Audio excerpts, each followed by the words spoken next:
Assalamualaikum warahmatullahi wabarakatuh. Ketemu lagi di Suara Mercy.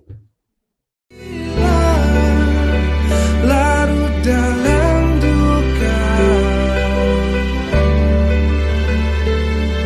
percaya. Nah, beberapa hari yang lalu Suara Mercy juga hadir bersama Mercy di Suara untuk Semeru. Semeru Bersatu itu bersama teman-teman banyak seniman waktu itu ya di kandang Jurang Doang bersama Dik Doang juga. Nah, untuk mempertajam konten itu, hari ini Putra mengundang lagi-lagi spesialis medan perang dan bencana nih.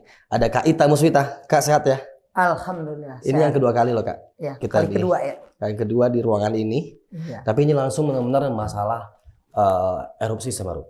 Ya. Semeru ini kan kemarin kita udah kumpul semua teman-teman seniman nih Kak. Ya. Banyak yang bertanya. Donasi juga terkumpul lah dari banyak teman-teman ini. Terus yang bertanya ini, gimana keadaan di sana? Ya kan? Karena saking banyaknya berita, simpang siur pertama. Yang kedua, takut tidak tepat sasaran. Iya. Banyak yang ternyata beli makanan ternyata penuh, ternyata full. Ternyata nggak dibutuhin di sana Kak. Nah, aku pengen tahu update Mercy yang waktu bencana itu ada. Mercy kan langsung mengirim tim ya? Tim. Nah, itu bagaimana kronologisnya waktu itu Kak? Yang bisa Kak jelaskan kepada publik hari ini. Iya. Ketika terjadi bencana, sehari sehabis itu kita langsung koordinasi pusat dengan cabang. Karena posisinya Semeru kebetulan di Jawa Timur ya. Kita ada cabang Mercy Jawa Timur. Relawan Mercy langsung turun. Langsung turun tuh ya? Langsung turun ke lokasi, ke rumah sakit langsung ke rumah sakit untuk asesmen korban. Oke. Karena ini kan terkait luka bakar nih. Kalau erupsi itu terkait luka bakar. Ada dua rumah sakit Haryoto sama rumah sakit Pasirian kalau nggak salah ya. Ada dua. Ada relawan kita. Kebetulan relawan kita itu ada dokter ortopedi juga. Ada dokter bedah umum, ada dokter bedah plastik, rekonstruksi. Nah itu emang dibutuhin tuh Put. Pada saat terjadi erupsi, bencana, luka bakar gitu. Segala bencana itu biasanya dokter bedah itu atau malah dokter anestesi sangat dibutuhkan pada kondisi itu. Berarti kan hari Minggu. Sabtu kan bencananya Sabtu nih terjadinya. Minggu langsung dikirim. Ya, langsung kirim. Nah, di situ Mercy udah terbiasa bahwa nurunin kayak misalnya dokternya berangkat nih. Apa udah ketebak bakal ada luka bakar gitu? Atau dapat informasi sehingga kita lihat tipikal bencananya. Bencana apa nih? Iya kan? Erupsi. Erupsi kan nggak jauh berarti panas luka bakar. Nah, yang kayak gitu tuh. Langsung turun tim. Nah, dari mereka hasil assessment tuh. Apa nih terjadinya? Apakah luka bakar derajatnya grade 1, 2, 3? Karena berpengaruh, penanganan itu beda-beda. Artinya kalau sudah memang luka bakar berat, dia membutuhkan rujukan rumah sakit yang mempunyai fasilitas ICU. Harus. Kemudian ada bagian luka bakar yang bisa menangani kasus itu. Sama dokter bedah plastik dan dokter bedah. Ya tentunya pasti dengan kamar bedah dan dokter anestesi dan yang lainnya gitu. Menarik sih. Karena tidak banyak orang tahu Kak. Orang taunya bencana. Ya udah butuh makanan nih. Ya kan? Obat-obatan nih. Misalnya gitu ya. Baju gitu. Nah, kita pun sebagai yang teman-teman yang di luar Semeru misalnya gitu ya. Donat apa yang bisa kita donasiin ya. Ternyata di lapangan Mercy concern pada luka bakar. Kita concern pada penanganan korban. Ya. Oke. Nah, ada berapa daerah waktu itu Kak? Ingat nggak rumah sakitnya atau apa? Ada dua rumah sakit yang saya ingat. Ya, Haryoto sama rumah sakit Pasirian kalau nggak salah. Pasirian ya? Pasirian. Oke. Di data kita nih ada Desa Penanggal Lumajang, Desa Sumber Mujur, Kecamatan Pronojiwo, Candipuro. Ada beberapa desa yang disisir. Artinya korban yang banyak dari daerah-daerah situ. Nah, ini bagaimana Kak untuk ternyata ada hari Minggu itu 5 relawan yang berangkat. Tim itu Jawa Timur. Kemudian kan nggak mungkin tuh bekerja sepanjang waktu bencana. Nah, kita bikin rolling. Kemudian teman-teman Mercy Jogja lini berikutnya gelombang kedua. Mereka bertugas, setelah mereka bertugas dari sambut lagi pusat. Nanti kalau kemudian Jawa Timur mengirim lagi trauma healing juga. Kemudian nanti kalau pusat rasakan apakah harus dilanjutkan, kita kan tetap lanjutkan. Ada cabang lain. Jogja berikutnya udah siap tim berikutnya untuk rolling pusat. Jadi gitu. Jadi kan ini terkait relawan kita ini kan juga ambil cuti. Mereka kan bukan orang yang bebas tanpa kerja gitu loh. Jadi kalau misalnya ngambil seminggu, udah seminggu awal, terus yang minggu kedua dari ini ketiga gitu. Pembagiannya begitu.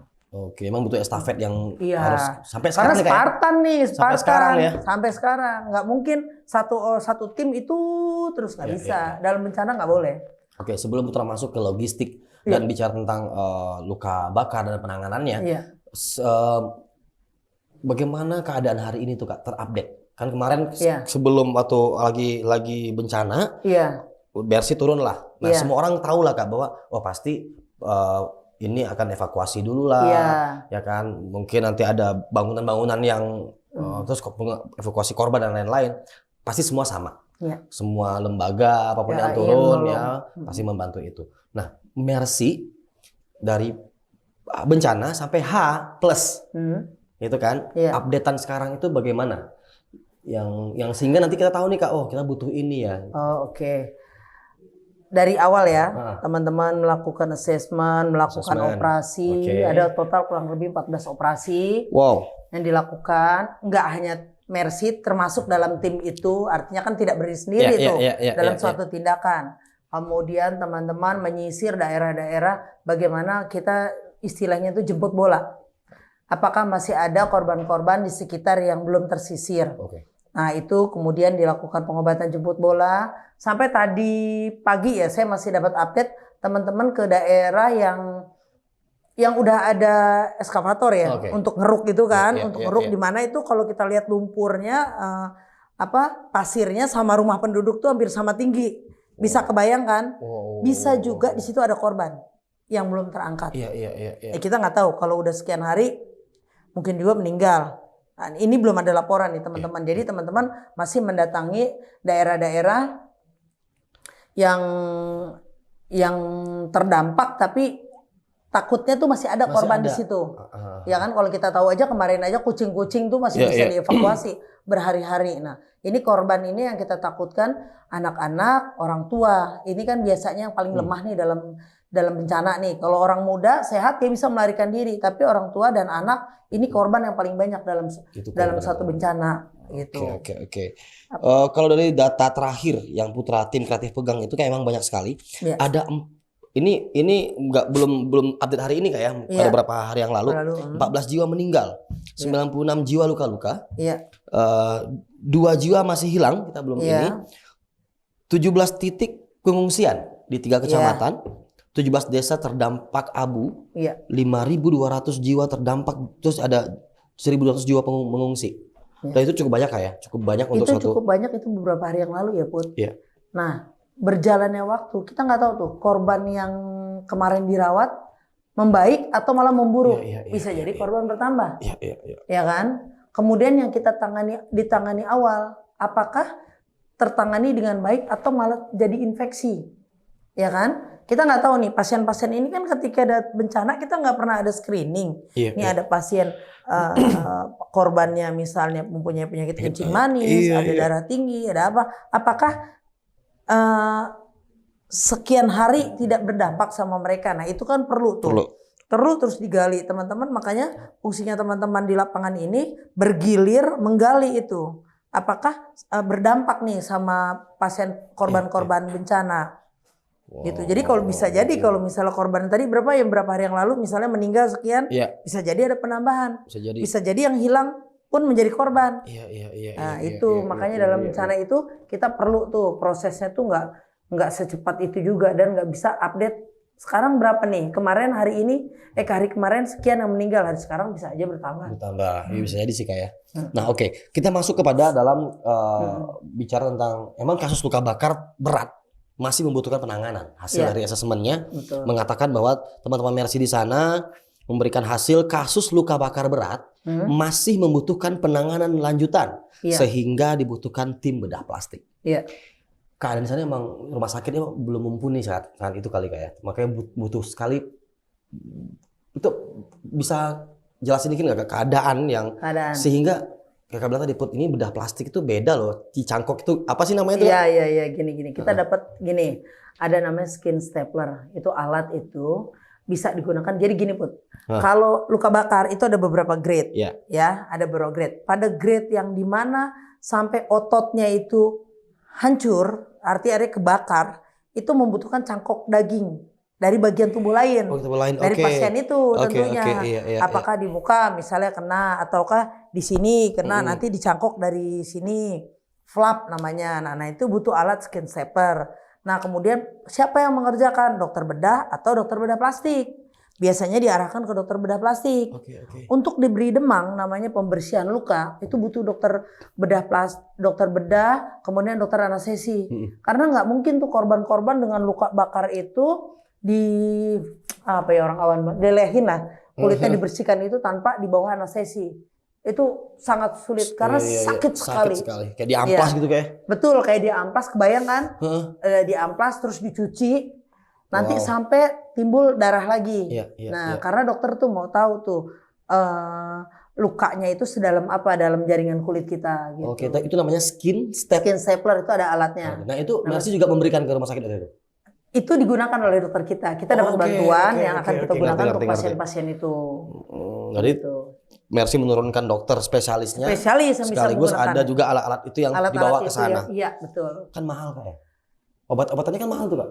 Obat-obat mahal.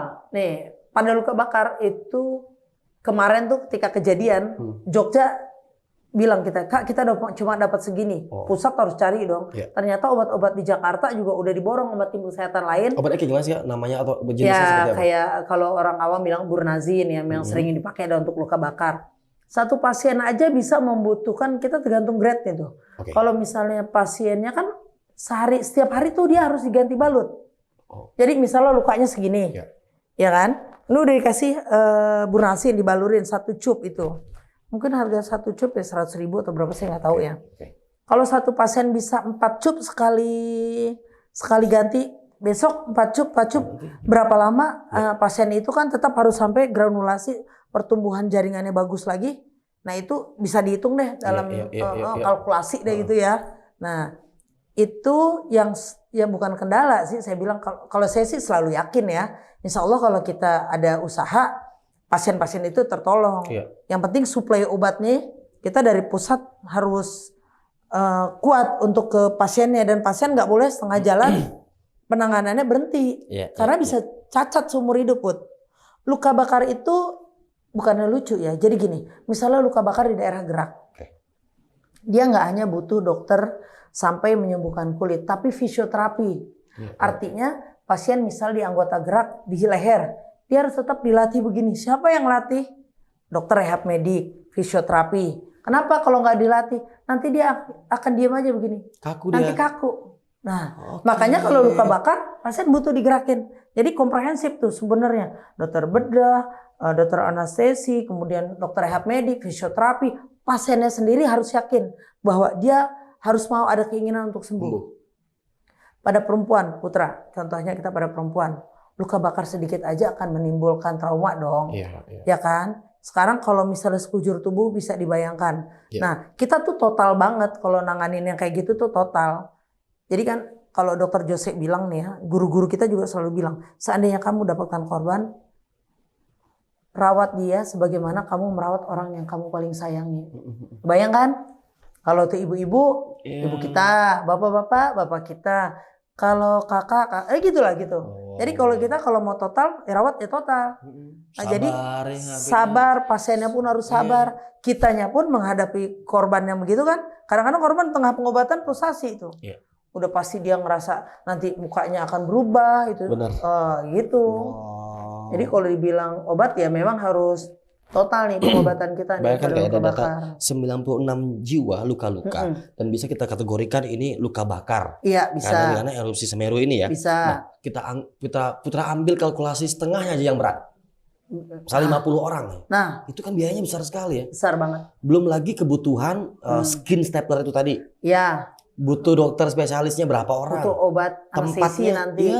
Butuh ICU yang ICU Putra sekedar kalkulasi nih, ICU sehari aja kalau misalnya kita rawat pasien ICU ya di rumah sakit RSUD lah biasa ya. Ya kira-kira 1 hari itu 5 jutaan lah. Oh my God. Ya kan? Karena kalau mahal banget sih ICU selangnya, ya kan? Pemasangan kita sebutnya apa untuk kan nggak bisa nih infus biasa, dia mesti yang ada di leher itu double lumen itu mahal alatnya. Jadi begitulah kurang lebih.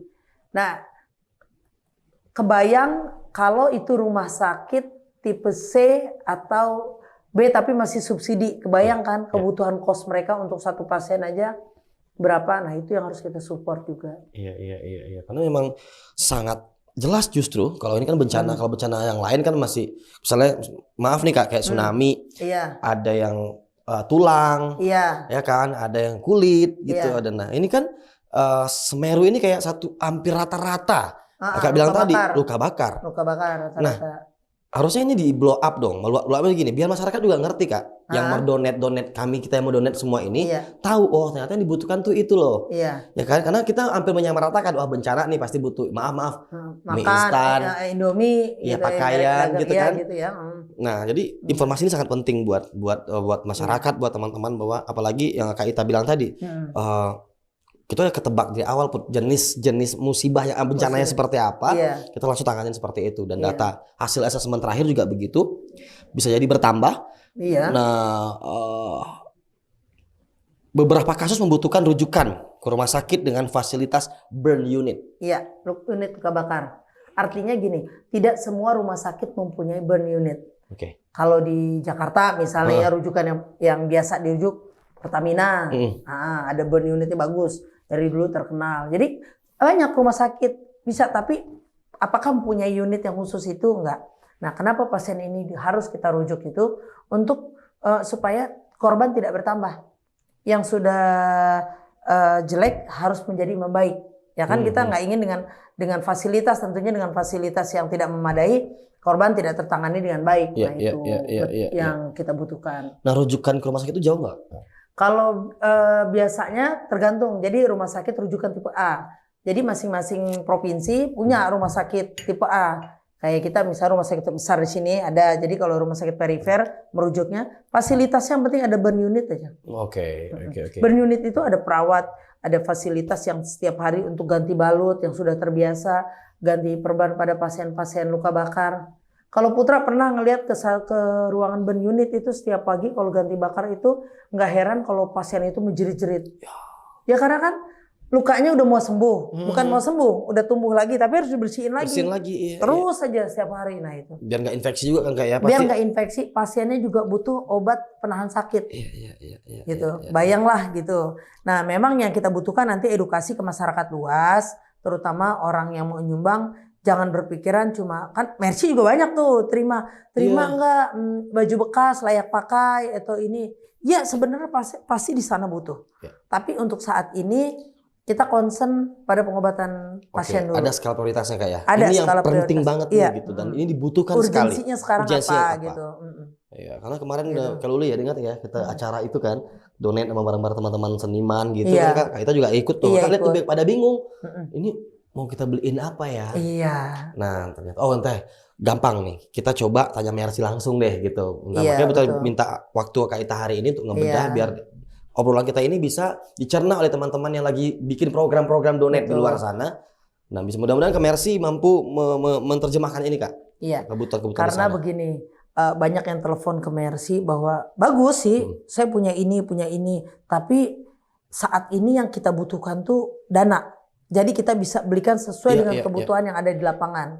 Ya pastilah selimut butuh, ini butuh gitu. Pasti butuh di pengungsian tuh pasti butuh. Tapi yang kita bidang kita itu yang ini yang kita fokuskan. Kita nggak mau terlalu merambah banyak bagian sehingga bidang yang kita sendiri itu terbengkalai.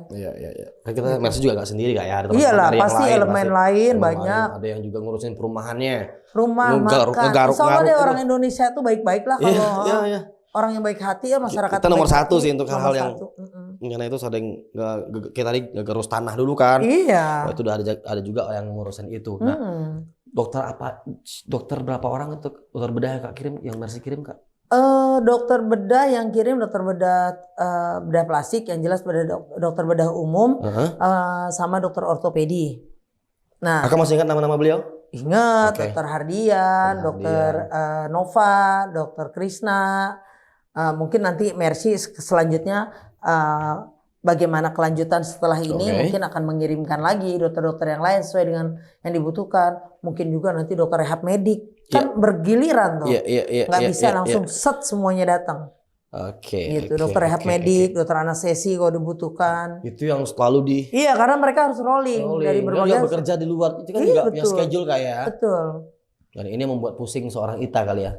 Enggak juga sih, Bu. Hampir setiap bencana kan harus Kak pikirin ini gimana nih belum. Iya, Dalam gini. presidium pasti Karena- mikir ini gimana SOP-nya nih. Dalam presidium pasti ngatur ini itu ya. Iya. Karena kita kan udah punya tim tuh. Iya. Kayak kita di Banlok nih, saya di Banlok. Iya. Kita punya tim. Kita punya SPO tuh, standar prosedur operasional yang kalau misalnya bencana ini, alat yang disiapkan ini, kebutuhan obatnya ini. Nah, nanti kebutuhan obat dikali berapa banyak penduduk yang terdampak gitu. Nah, nanti itu kita sebar tuh. Sekarang tim mana yang mau turun ini, persiapkannya ini. Kalau kalian nggak ada di tempat ini, support dari pusat gitu. Oke. Nah, jadi ya ketika terjadi kayak sekarang nih kita lagi bukan menghadapi bencana ya.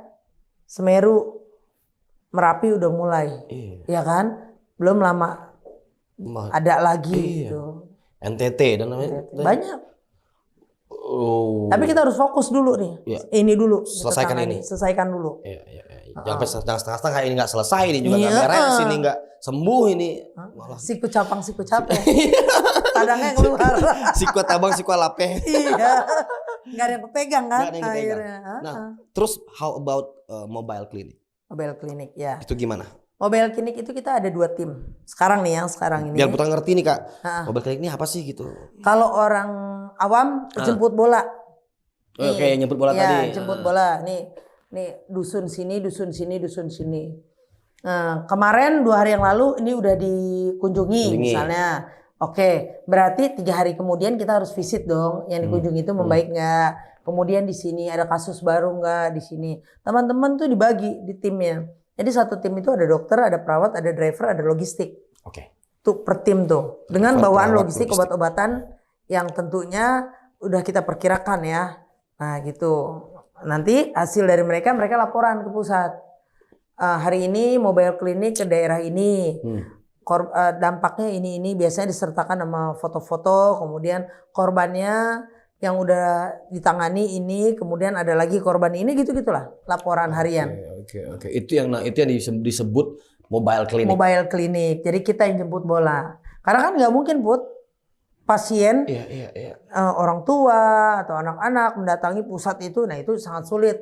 Apalagi perlu kita ketahui bahwa transportasinya susah. Makanya kita juga pun kalau di lapangan kita bawa mobil yang memang double cabin biasanya belakang obat-obatan, di sini penolongnya gitu. Sama motor trail biasanya kita butuhkan. Biar lebih fleksibel juga kemana-mana kayak. Iya. Nah bedanya dengan posko? Nah kalau posko itu tetap dia gitu ya? Ya menetap, dia nggak itu. Jadi kalau biasanya kita adakan di sekitar pengungsian, ini posko. Mau 24 jam orang datang berobat bisa di sini. Di sini bisa. Tapi yang di daerah-daerah yang belum terevakuasi biasanya kita mobile clinic. Oke. Jadi 3 ini nggak pernah lepas. Pertama pusatnya posko, sentral gimana itu, mobile clinic dan posko-posko. Iya. Yang terdekat dengan posko-posko yang terdekat dengan masyarakat dengan masyarakat di sana. Itu harus begitu. Itu standarnya Mercy juga begitu kayak. Iya. Hampir harus. setiap titik begitu ya. Iya, rata-rata begitu kita. Wow. Makanya butuh relawan yang cukup banyak bergantian. Iya. Dan butuh banyak dan kita juga relawannya harus rolling per minggu. Kalau nggak stres mereka juga. Mereka kan kadang-kadang penampilan penolong sama pengungsi hampir sama tuh lecaknya tuh. Iya benar. Udah nggak mikirin lagi, nggak mikirin fashion ya nggak. Yang penting pasien seminggu, kalau 2 minggu susah lah. 2 minggu atau sebulan, makanya kita butuh rolling. Iya. Syukurnya teman-teman tuh selalu misalnya ada bencana langsung mendaftarkan diri.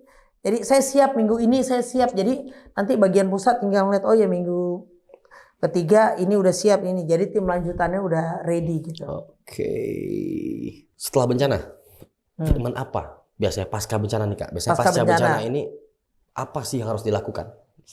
Kita lihat ya dampaknya, dampak jangka panjang ya. Biasanya kehilangan rumah. Oke. Kita sih berharap kita mempunyai dana yang cukup untuk membantu pemerintah daerah untuk menyiapkan tim konstruksi kita yang bekerja. Nanti dilihatlah nanti apakah dana kita mencukupi, apakah bisa kita membantu entah sifatnya membangun fasilitas umum atau rumah seperti yang dulu pernah kita lakukan waktu di Padang ya. Bencana Padang pernah kita bikin rumah Bangki Basamo kalau nggak salah judulnya gitu. Padang kan, Bangki Basamo. Bangki Basamo Itu. Jadi itu ya kita lihat nanti lah. termasuk secara psikis kayak ya pasti trauma healing nanti akan masuk lagi. Trauma healing akan masuk lagi. Rehab medik bisa juga masuk lagi. Gitu. Jadi, ini tuh kita nggak bisa bilang sebulan 2 bulan ya. Kalau erupsi ini pekerjaan itu jangka panjang. Apalagi bicara pasca bencana pasti panjang sekali kayak. Pasca bencana pasti panjang. Gitu. Dan nggak bisa Mercy lagi sendiri nih. Maksudnya itu nggak bisa Mercy mungkin konselnya selesai untuk medis karena kan dokter semua di sini kan. Kayak tadi Kak bilang ternyata butuh rumah, tempat tinggal, bisa fasilitas jadi umum. tim-tim lain nanti dari lembaga lain akan bergerak nih. Jadi kan bergantian kita itu. Tapi data dari Mercy membantu. Sangat membantu. Untuk mendesain kemudian ini loh hasil bencana kemarin hasilnya begini, ternyata dibutuhkan masyarakat tuh ini. Ya kan, terus bagaimana kontur yang hari ini berubah, seperti apa-apa di sana. Nah itu yang menjadi. Pastinya banyak tim juga nanti dari elemen lain lah yang ikut membantu itu, mengatasi itu. Jadi memang butuh biaya besar sekali ini Kak untuk bicara luka bakar aja ya. Tadi kita baru tahu tuh ada apa? Skin stapler. Kalau nggak begini kan nggak tahu Putra. Nggak tahu. Kita pikirnya gimana ya ternyata. Kayak apa ya? Diambil dari bagian tubuh lain, ditempel ke bagian tubuh yang hilang. Kayak ngejahit celana Putra yang robek ini. Flap, robek ketambah lagi sana kan. Dan nggak usah ceritain bentuknya kan karena cukup rumit kan. Serem ya maksudnya. Tapi lebih serem lagi kalau kita nggak bisa bantu bareng-bareng sih Kak. Jadi mudah-mudahan teman-teman bisa ngerti ya, paham kita hari ini dari informasi dari Kak Ita bahwa ternyata mayoritas tuh luka bakar di sana. Terus yang dibutuhkan adalah obat-obatan, fasilitas-fasilitas untuk membuat operasi luka bakar ini tuh bedah pasien ini tuh jadi lancar semua. Jadi berhasil. Dan itu dananya besar sekali. Dan biaya besar sekali karena pasien itu cukup lama dia akan mengkonsumsi obat penahan sakit. Penahan sakit, obat untuk mencegah jadi tubuhnya nggak kaku gitu kan, untuk anggota geraknya. Kemudian rehab medik banyak lah yang lainnya. Oke. Nah, di Data Putra juga ada nih Kak beberapa titik pengungsian ya.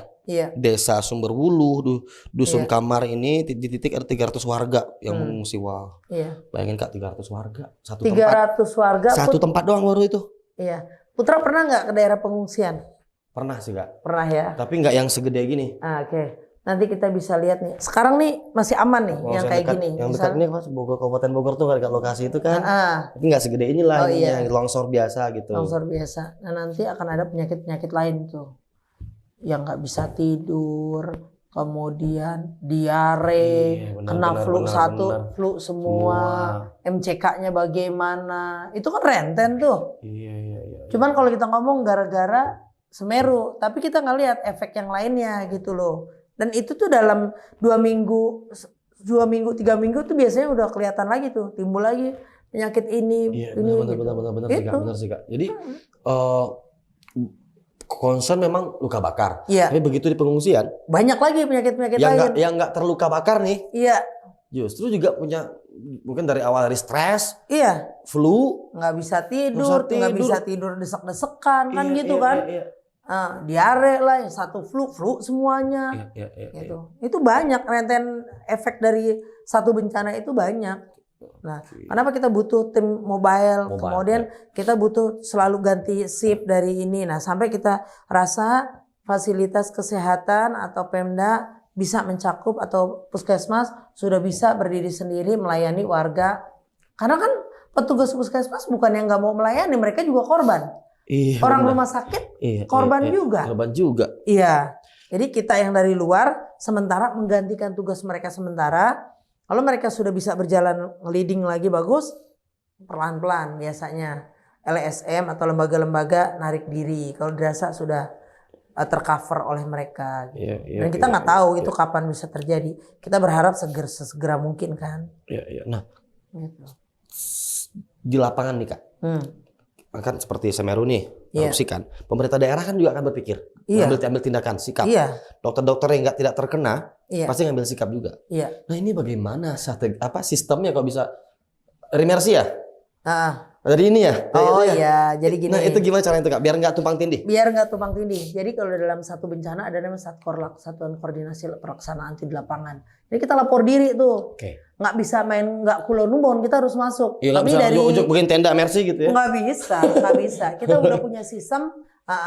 Badan Penanggulangan Bencana itu udah punya sistem. Jadi nanti terdata mercy, lembaga lain itu di urutan. Nah, nanti kita ada mapping tuh, dikasih map sama mereka. Di sini udah ditangani ini. Jadi ketahuan. Nah nanti Dinkes bisa aja meminta data kita di daerah itu yang mercy tangani berapa korbannya. Nanti kita kasih data kita. Ini yang kita tangani ini. Sehingga Dinkes kabupaten atau provinsi bisa tahu berapa korban luka berat. Itu kan laporan dari kita, hasil jadi kita lapor diri baru kita melakukan pekerjaan. Nggak bisa kita masuk walaupun gue mercy udah tahu, nggak bisa. Tapi kan kalau lapor diri. Bener. Tapi bicara tentang eksekusi ini kan cepat banget nih Kak. Sabtu terjadi, Minggu mercy udah di sana. Sedangkan mungkin pemerintah daerah juga lagi mikir rapat dulu lah apa. Ya kan? Data yang mana nih misalnya? Akhirnya kan Kak bilang tadi ternyata mercy juga yang ngasih data nih. Ngasih data. Terjadi ini loh. Begitu pemerintah ada nih. Bagaimana nih Pak gitu ya? Oh ternyata itu yang membuat mercy ada di titik-titik yang sangat krusial, sangat penting. Tapi sayangnya tidak best angel buat televisi Kak. Jadi gini nih. Biasanya kan ke televisi tuh kayak benderanya banyak. Bendera Putra nih, berarti di kawasan Putra gitu. Angle-nya enak banget. Ini maaf nih bukan karena aku tadi itu bukan lagi mercy jarang ada di TV ya gitu. Ternyata itu yang terjadi. Biasanya kan aku lihat di berita-berita nih. Wah itu ada itu tuh. Tapi emang nggak di daerah yang Kak bilang tadi. Kalau presidium bilang kalau di situ udah banyak penolong, cari tempat lain yang belum ada penolong. Wow. Kita harus keluar dari zona itu. Kita nggak butuh pencitraan kok. Artinya ya udah itu udah banyak yang nolong. Ngapain sih lu berebut di situ? Mau banyak nih tempat-tempat lain pesisir perifer yang belum tertolong. Yang penting kita udah laporan bahwa kami sudah masuk ke daerah ini. Dan koordinasi itu nggak boleh putus sampai nanti selesai kita angkat diri dari daerah situ. Mungkin ternyata nggak di best angle-nya televisi gitu. Enggak. Dalam berita tuh kan ternyata makanya mercy nggak ada. Kita bahkan kalau turun kan memang harus bawa bendera nih, bendera mercy. Kalau di Indonesia ya nggak usah bawa bendera Indonesia. Tapi kalau di luar pasti bawa bendera sama bendera mercy. Itu bendera kalau udah selesai kita cabut lagi. Kita pelit banget kalau soal bendera. Jangan sampai orang lihat tuh ada mercy ternyata orangnya nggak ada. Kita bawa bendera di mana kita ada. Benar setuju Kak. Benar setuju. Jangan sampai nanti ditancep-tancepin cuman benderanya aja gitu. Ini kan bukan lagi kampanye partai kan. Bukan. Ini juga bukan tentang lagi bukan pilihlah saya gitu kan. Nah, enggak gitu. Ya, kamu tanya apa kalau ini tim mercy kemarin ya beberapa hari yang lalu mencapai zona tertutup Semeru untuk memberikan bantuan medis kepada relawan rescue. Nah, itu kumaha tuh. Nah, begini. Seringkali orang terfokus pada korban. Ya kan? Oh iya dong. Iya dong, memang awalnya korban. Sehingga melupakan penolong. Oh, oke. Paham? Penolong itu kan ada tim dari misalnya Wanadri, tim penolong SAR. Itu. Mereka itu kan juga manusia, Put. Udah sekian lama bukan sakit. Superman ini ya? Bukan Superman. Saya lupa di beberapa bencana mereka datang ke kita 2 mobil terus bilang gini, lupa saya itu bencana mana, boleh nggak kami berobat di Lombok? Boleh nggak kami berobat? Bawa semuanya petugas yang banyak Put, hampir 50 orang berobat. Ternyata itu penolong semuanya. Jadi mereka yang ngangkat korban, yang ini ternyata ada yang kena luka. Ada yang punya asam lambung, banyak tuh sakitnya. Ya Allah, itu udah minggu kedua mereka baru mau berobat, nggak enak, nggak masalah. Kita menolong, Anda pun termasuk korban. Oke, berarti P4, pertolongan pertama pada penolong. Bisa jadi. Jadi ternyata itu butuh ya? Butuh, dan itu sering terlupakan. Dan itu sering terlupakan.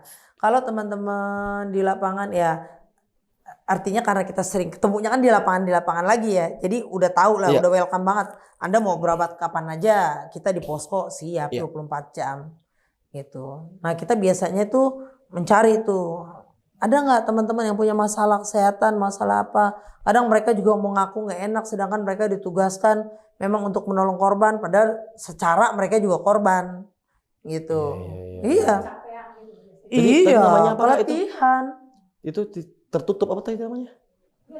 Kawasan tertutup, artinya kawasan. Iya. Oke. Jadi orang lain selain penolong nggak bisa masuk, ya kita masuk ke situ. Ternyata banyak juga penolong yang harus ditolong gitu. Benar tuh, pertolongan pada penolong. Iya, yang harus ditolong, ya kan? Harus ditolong. Itu banyak. Iya. Ini kita biasa di lapangan tuh biasa. Ternyata dokter juga butuh dokter ya. Dokter juga manusia, Put. Juga butuh dokter kalau Butuh dia dokter. nggak bisa bedah sendiri kan kalau lagi sakit gitu. Gitu. Kayak ke dokter di Mercy juga kadang sakit nelfon dokter Ben. Iya. Dokter ini gue sakit gimana ya? Kayak Ita sakit. Kalau nggak, dokter ini gimana ya? Dokter Jeki banyak, dokter Habib banyak. Allah. Jadi gitu. Jadi di lapangan tuh begitu. Udah kebayang sih Kak, udah mulai kebayang bagaimana nanti yang bisa Situasi, kita situasinya sehingga teman-teman yang mau berdonasi bisa kebayang lah. Dampak COVID ada nggak di sana? Oh iya, pasti. Nah, Ya kan rapat-rapat itu ya, tapi kan ya kita juga nggak boleh terlalu terlena ya dengan dengan ini pengungsi kita udah nggak pakai jaga jarak loh Put. Kalau pakai masker sih pasti iya. Pasti pakai masker, bukannya karena untuk virus, tapi untuk debu. Tapi selebih itu dengan himpit-himpitan bahaya COVID ya perlu juga kita ini. Artinya pasien dengan demam dengan ini biasanya udah dipilah-pilah dalam satu ruangan yang beda dengan pasien yang lain. Itu harus dibedakan.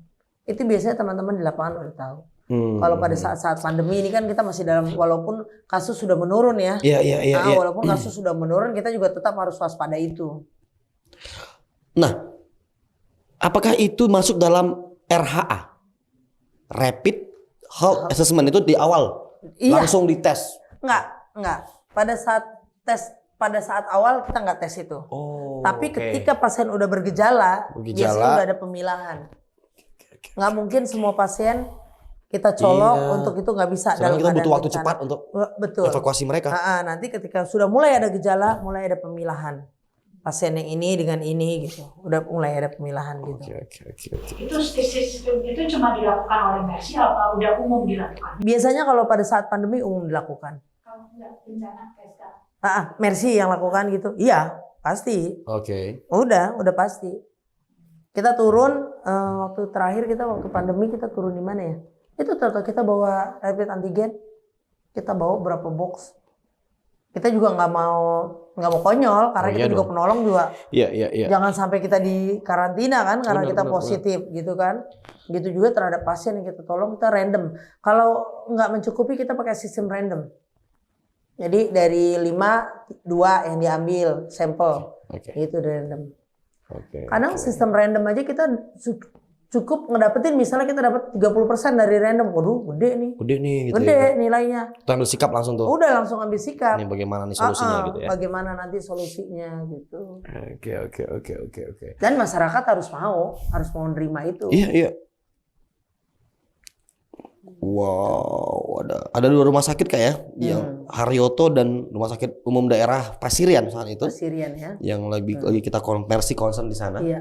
Karena memang titik-titiknya ternyata berat, banyak sekali Kak, banyak korban di sana. Nah, hasil asesmen juga tim medis di beberapa posko pengungsi masih dibutuhkan karena tidak ada dokter yang standby.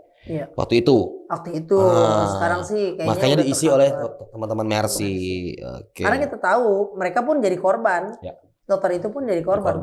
Puskesmas juga otomatis bisa aja terhenti. Bisa aja puskesmas semuanya jadi korban. Terus jangan berpikir hanya luka bakar aja.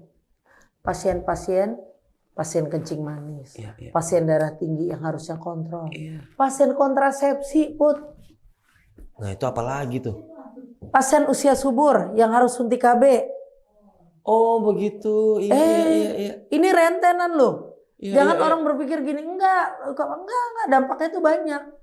Berapa banyak akseptor KB yang terbengkalai ini KB-nya, ya kan? Anggaplah dari 2.000 pasien, pasangan usia suburnya berapa, ya kan? Yang setiap hari tuh kunjungan ke puskesmas ada. Sekarang puskesmas hancur selama sebulan. Berapa pasangan usia subur yang terbengkalai kontrasepsinya? Terjadinya apa? Ledakan penduduk yang tidak diinginkan. Dampaknya ke depan lagi. Udah rumah nggak ada, ibu hamil dalam keadaan stres. Kebayang kan? Melahirkan dalam situasi yang nggak kondusif. Atau hamil dalam situasi yang nggak kondusif. Ya, jadi banyak itu permasalahan kesehatan itu nggak cuman ini gitu loh. Jadi Mercy, maaf aja, turun aja kita kemarin bawa loh alat kontrasepsi. Suntik KB. Kalau orang bilang, pentingnya apa dalam jangan disalah, puskesmas layanan kesehatan. Itulah pengalaman yang bicara sih itu. Itu pengalaman lapangan banget ya. Bener, itu karena setiap kita daerah bencana, saya selalu bilang kita udah sepakat sama teman-teman bawa alat kontrasepsi, paling nggak suntik KB, karena mereka tuh nggak dapat layanan, bidan praktek nggak ada, pustu nggak ada, puskesmas mati, berapa banyak akseptor yang akhirnya terbengkalai kan? Gitu. Jadi rentenan tuh banyak deh. Kalau dalam satu bencana gitu. Wah, ini memperjelas sih Kak, Jadi ternyata melihat bencana itu tidak bisa pakai kacamata lensa drone, tapi harus pakai lensa fix yang dalam tuh. Ternyata nggak bisa. Kalau ngeliat drone doang kan enak. Ternyata ini ya. Pasien kencing manis yang harus disuntik insulin. Mereka dapat dari mana? Ya kan? Benar. Penyakit darah tinggi yang harus kontrol, kemudian obat darah tingginya. Benar. Banyak penyakit lain yang memang harus rutin gitu. Nah itu PR bagi dinas kesehatan yang PR-nya besar banget. Jadi gitu, dan makanya tim-tim lain pun ketika turun harus memikirkan itu. Jadi kita nge-backup sementara sebelum pemerintah daerah. Sebagai regulasinya selesai dibikinkan selesai, juga ya. Karena kita paham banget ya kalau orang lapangan bagaimana pemerintah Dinkes itu mereka jadi korban juga harus segera bangkit karena ini daerah dia gitu. Nah ini kan bukan hal yang gampang.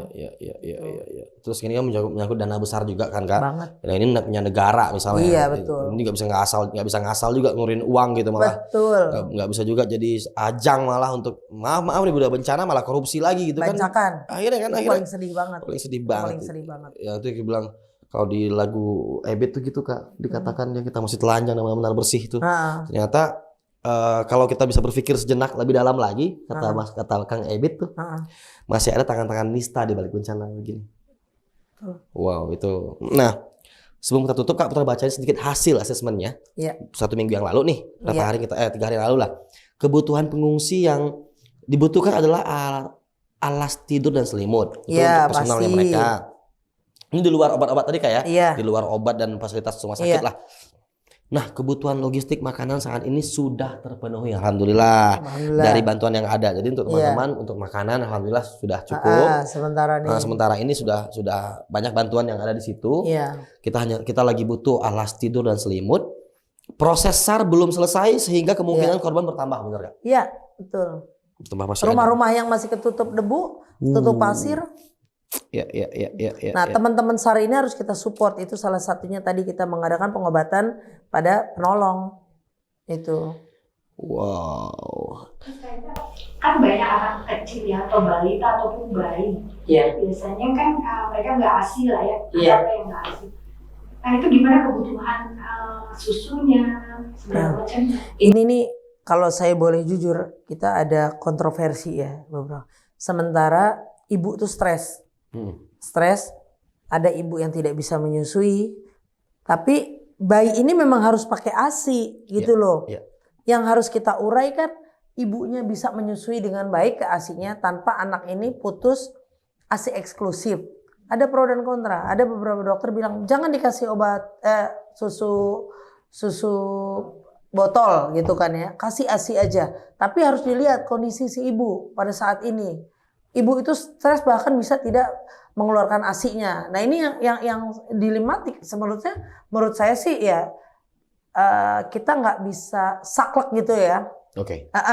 Nah tapi di satu pihak kalau kita kasih susu formula dengan keadaan berdebu, higienis nggak bagus, anak-anak mencret. Ya kan? Ini sangat sangat dilema. Jadi kalau kita lihat dilarang pakai susu formula, tapi sumbangan susu formula banyak. Nah ini benang kusut kan, ini benang merahnya itu harus dicari. Sebenarnya harus duduk bersama. Oke, kalau kita ngomong dalam situasi aman, oke ibu nggak boleh ngasih susu formula, deal. Tapi dalam situasi ini dilema juga. Kadang ASI ibu nggak keluar, kemudian anak jadi nggak tenang, dikasih susu formula anak bisa mencret. Nah ini buah si malakama menurut saya tuh. Baiknya tuh memang harus duduk bareng deh tuh nyelesain masalah itu.